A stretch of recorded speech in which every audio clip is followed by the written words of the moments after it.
to Producer's Showcase. I'm your host, Teresa Brassington, and we're here to gain insight into what it takes to be an independent filmmaker. Today we have two guests who can shed some light on that topic.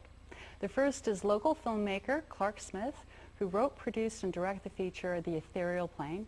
And our second guest is an international film producer and director, Thomas Storch, who's worked on films around the globe. Welcome, Clarke. Thanks. What inspired you to become a filmmaker? Well, when I was about 9 years old, my parents took me to see Jaws, 1975, and I don't know, the movie just had a major influence on me. I wanted to learn how they made it, how they made the shark work and stuff like that. And by the time I finally saw some behind-the-scenes pictures of how they did it, and the camera, the crew, and all that, I wanted to learn more about it. And finally, a little later on, my parents bought me my first 8mm film camera, and I went out and did some animation, clay animation, and made these little epics. Made my own version of King Kong, and by the time it was time for college, I decided to study radio and television, and studied that, got my degree. And then from there, it kind of turned into an independent filmmaker. Made a lot of shorts, made one feature. So Jaws started the whole process.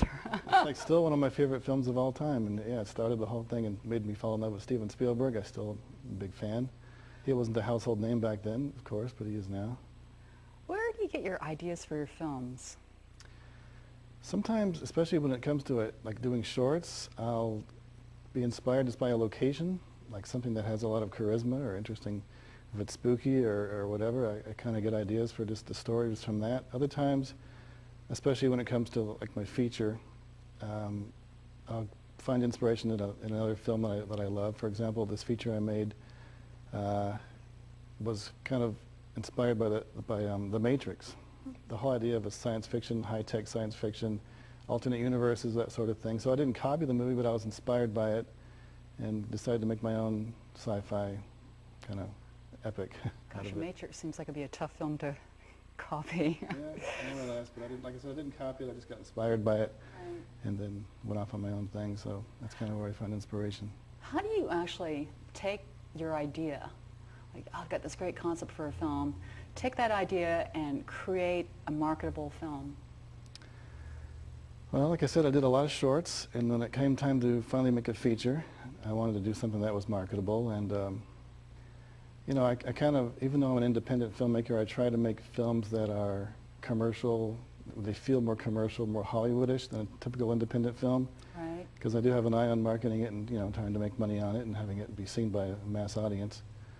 So, I guess I just write that in that style of making it more commercial. So once you've got your idea and you think, okay, this is marketable, I mean, what's the whole process of creating the film? From funding it to casting it and filming it? Well, on that particular, on my feature, which we keep talking about, because that's the biggest thing I've done thus far, I was pretty much my own producer. I had a lot of help, but yeah, I did all the funding myself. I saved up for it, about the equipment. I paid the actors mostly on the back end of things, but I paid for their meals and things like that. So they're working for food. Yeah, they pretty much work for food, yeah. And they also love having the idea of having it on their resume, so it's a good thing for their portfolio. Right, okay. We have a clip from The Ethereal Plane. Can you set it up for us? Sure, this is the 2-minute trailer for the film. It's about time travel. It was inspired by a lot of movies like The Terminator and what was the other one? Back to the Future. All these time traveling movies I love. I've always been fascinated with time travel. But this is about a murder that takes place, and the main character subsequently witnesses this awful murder. He comes across this time machine, essentially, without going into too many details, and tries to go back in time to stop the murder from happening. So that's the general premise, and it's got a lot of action, a lot of chase scenes, things like that. I tried to make it, like I said, kind of more commercial than a typical indie film, and make it more like a Hollywood big production, which it isn't, but I'm trying to make it look like it is. So it's a 2-minute trailer. Nick, nothing in my life ever changes. Just eat, sleep, and work.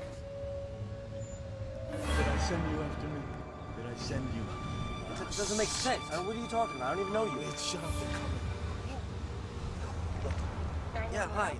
Please state your emergency.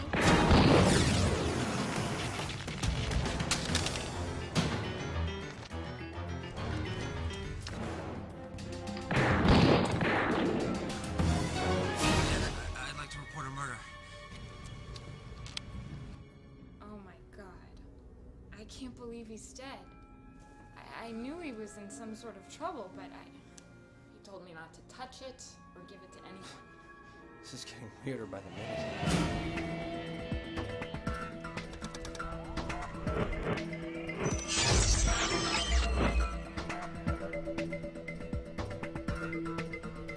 Hey! What the hell is going on? He was an employee at Area 51. You know, Roswell, remember the crash with the alien spaceship in the 50s? That's how the government got the whole thing. They have this box that kind of controls time. Because they can move around and reverse things and fast forward things in their time all they want. God, Mr. Phil, what happened to you? Nick, you don't know me. You never saw me, okay? Please send somebody. The guys that were shooting at, they look like federal agents or something. They were shooting at me, too.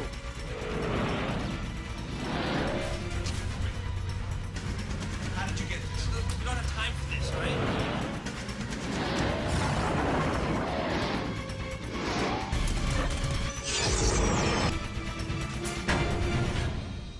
Let's do this. I got a bad feeling.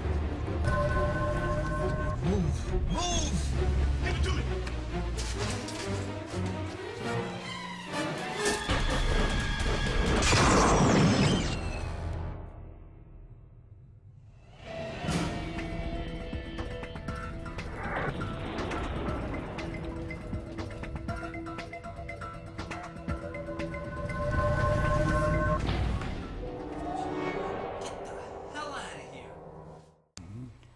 You created that film for less than $30,000. I did. How did you do all those special effects and the features of that film with such a limited budget?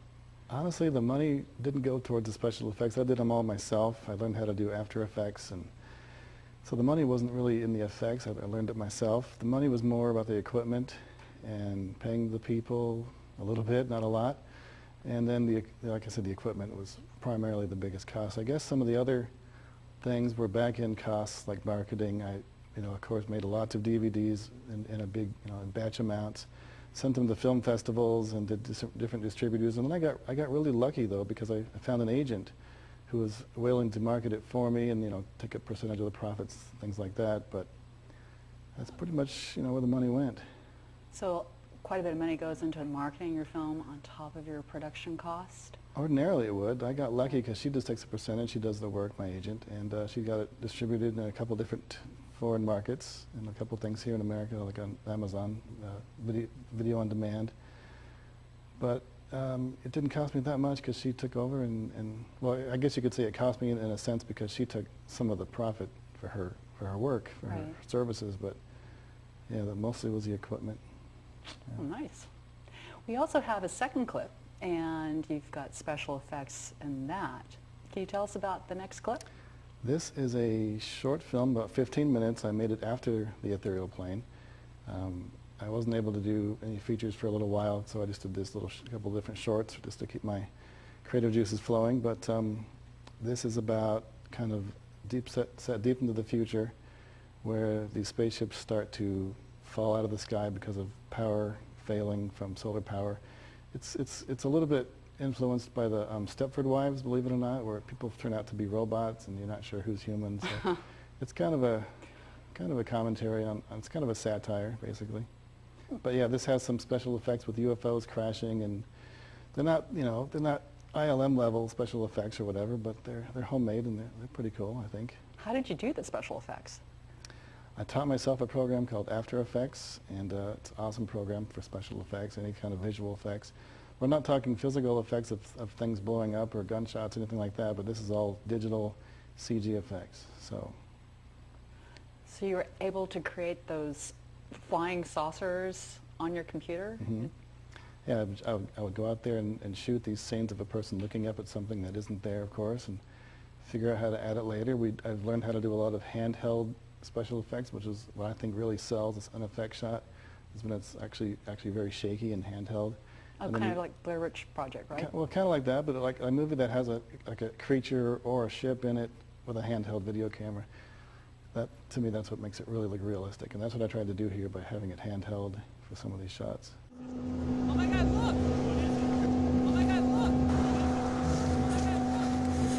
What in the name of God?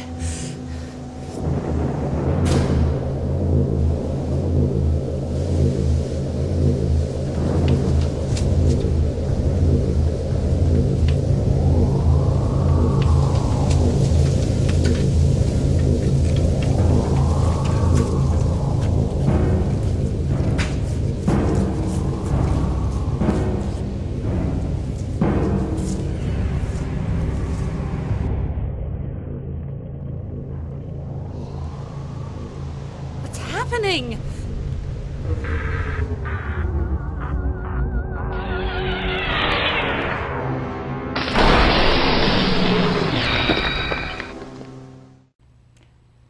So that's pretty amazing. You created those flying saucers on your computer. Yeah, when I shot the film, I didn't know how I was going to do it. I went out and shot the raw footage of people looking up at the sky and things, and I didn't know how I was going to accomplish it, but finally I learned how to do it and did it. It kind of shot on faith in a sense. Shot on faith. What do you have in the works now? About 8 years ago, after I finished the Ethereal Plane, I started developing a ghost story. A lot of films throughout the 2000s, I noticed, a lot of haunted house ghost movies have come out, and I don't want to copy any of them, but I got really inspired by movies like The Sixth Sense and What Lies Beneath, for example, to come up with a story that was creepy, didn't have really any effects necessarily, but kind of spooked the audience out a little bit. So I finally, it went through a lot of iterations. It's gone through some different writers. A couple of other writers were actually going to take the project and go shoot it themselves, but that didn't happen, so it's kind of back on my plate now, so I'm trying to get it going and market it and get it cast and find locations. And I'm excited because it is my second feature, and I've been wanting to follow up with the Ethereal Plane for many years now, and finally I get the chance. Well, we're looking forward to seeing that when you get that I'll bring it created in. and I'll bring it in. finished. You know, what is, I've only got time for one more question. What is it that you like best about being an independent filmmaker? Well, I'm a creative person. I have to have a creative outlet. I was in music for a while, and I was a drummer in a band, and that was my creative outlet, but I found that I'm not that great as a stage person. I'm better behind the scenes, behind the camera, whatever, so kind of my second love was filmmaking, and I love creating something from scratch. It's almost like being a parent.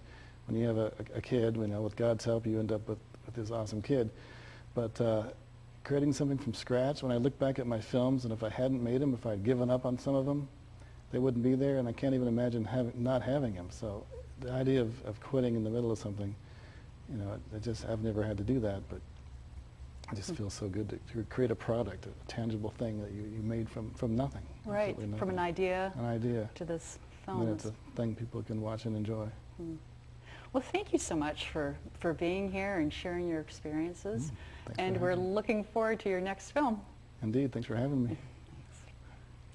Stay tuned, and we will be right back after this announcement.